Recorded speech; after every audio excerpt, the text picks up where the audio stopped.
Sim Bruce Richards.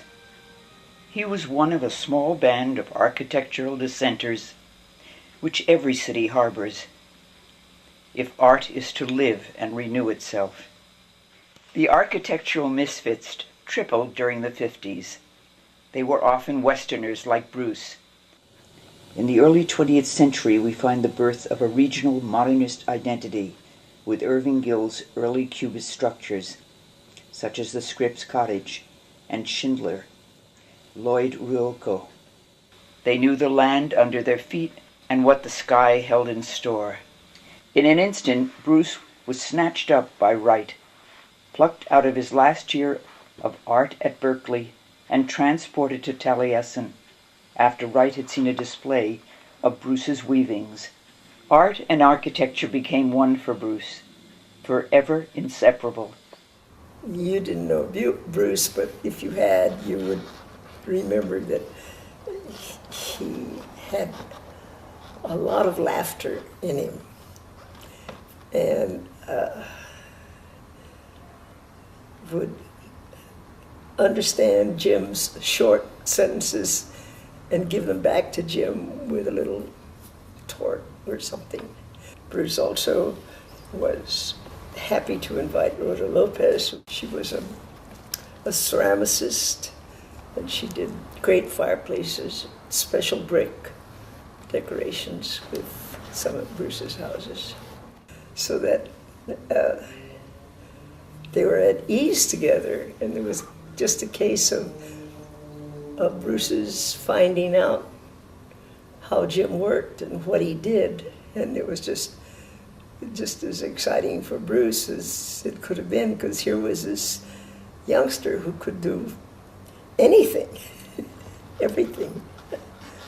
I think the reason Bruce and I got along so well together and our work was, we sort of so compatible, was because, well, first of all, we both respected each other, which I think is essential.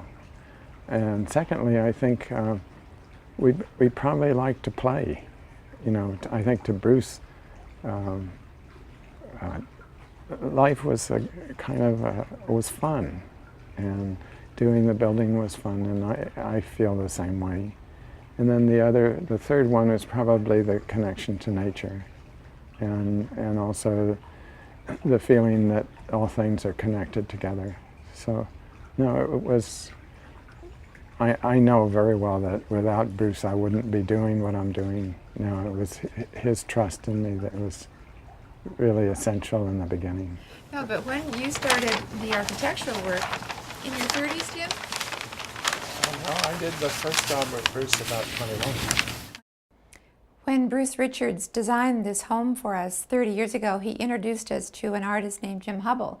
And both of their concepts of bringing the outside in design was a wonderful idea, and we went with it. So that very day, we called Bruce, had him fly up, take a look.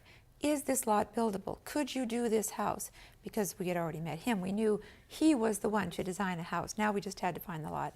And so he flew up and talked to both of us and walked the lot with us, didn't he? Right, and the first renderings that we got were called the Crowley Treehouse. The mutual respect that Richards had for Hubble as a young man, and then later as Hubble's work got better and better and better and more creative, and Hubble respected Bruce's work so incredibly that any addition we would make had to be by Hubble in the Richards style. And similarly, when Richards made an addition to our house, we actually added an entire second floor. He wanted to integrate the Hubble thoughts as well. So they frequently used a music metaphor, where each would be playing a different instrument or directing a different symphony, but they wanted to integrate the sounds together to make wonderful music and to have wonderful experiences. And they did that together here for many years. It was quite magical to watch. This is a 1972 home, a Sim Bruce Richards design and a Hubble design. And so anything that we do to change or add to expand the house structurally, we feel has to have that same continuity and feeling. And Jim is an integral part of that.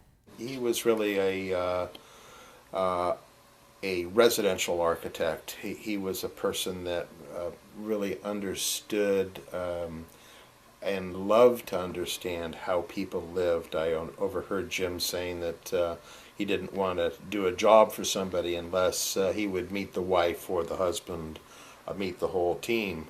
And that's exactly the way it was. All of Bruce's homes were uniquely blessed with a hearth that was very much a signature of Sim Bruce Richards, and even to the one that I'm working on today in La Jolla, one of Bruce's first houses done in 1953.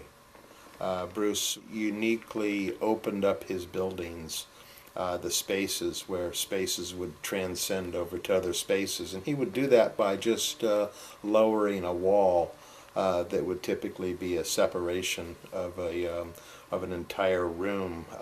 You didn't feel that because Bruce's roofs were very expansive, and so you would look over a wall and the roof and the ceiling would just keep going on into the outside, and it was a wonderful feeling.